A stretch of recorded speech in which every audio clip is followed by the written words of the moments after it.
శ్రీ గణేశాయ నమః. శ్రీ మహాగణాధిపతయే నమః.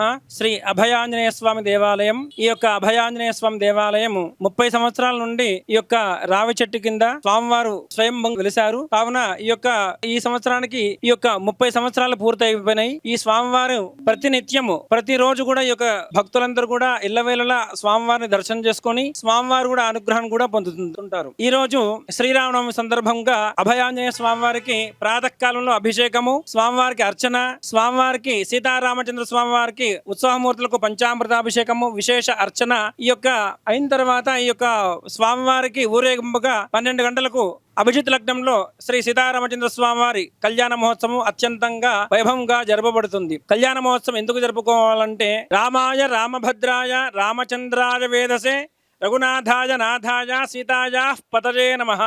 శ్రీరాముడు ఆదర్శవంతుడు, మాటకు కట్టుబడినవాడు, తండ్రి మాట జవదాటని వాడు, సకల గుణాభిరాముడు. ఈ యొక్క శ్రీరాముడు ఈ యొక్క చైత్రమాస శుక్లపక్ష నవమి రోజు పునర్వసు నక్షత్ర కర్కాటక లగ్నం నందు ఈ యొక్క స్వామివారు జన్మించినారు.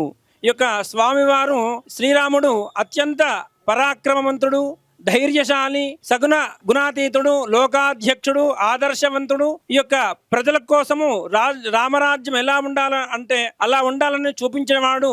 ఎందుకంటే తండ్రి మాటను కట్టుబట్టినవాడు ఈ యొక్క స్వామివారు. ఈ యొక్క ప్రతి పల్లెలో ఈ యొక్క పండుగ వాతావరణం ఈ యొక్క చైత్రమాస శుక్లపక్ష నవమి రోజు అందరూ కూడా భక్తి ప్రపత్తులతో ఒక పండుగగా జరుపుకుంటారు. వాడవాడలా పచ్చని పందుల్ని వేసి, చలువ పందుల్ని వేసి అందరికీ ఈ యొక్క స్వామివారి అనుగ్రహం పొందాలని స్వామివారికి ఈ యొక్క కళ్యాణ మహోత్సవం అత్యద్భుతంగా జరుపుకొని స్వామివారి తలంబ్రాలతో ఈ యొక్క భక్తులందరూ కూడా సుఖ సంతోషాలతో ఉండాలని ఈ యొక్క స్వామివారికి అందరికీ కూడా భక్తులందరూ కూడా ఎప్పుడు చల్లగా కాపాడాలని అందరికీ వాడవాడలో అన్నదానాలు చేస్తుంటారు. సీతారామచంద్ర స్వామి వారు ఈ యొక్క జనక మహారాజు కుమార్తె అయిన సీతామహాదేవిని వివాహం ఆడినాడు. ఈ యొక్క స్వామివారి కళ్యాణం అంటేనే రామరాజ్యం. ఈ యొక్క శ్రీరామచంద్ర స్వామివారు ప్రతి మాట కూడా జవదాతని వాడు, తండ్రి మాటకు కట్టుబడిన వాడు. అందుకే ఈ యొక్క శ్రీరామనామని లోకాధ్యక్షం కోసం లోక సుభిక్షంగా ఉండాలని ఈ యొక్క శ్రీరామనవమి వాడవాడలా జరుపుకుంటారు.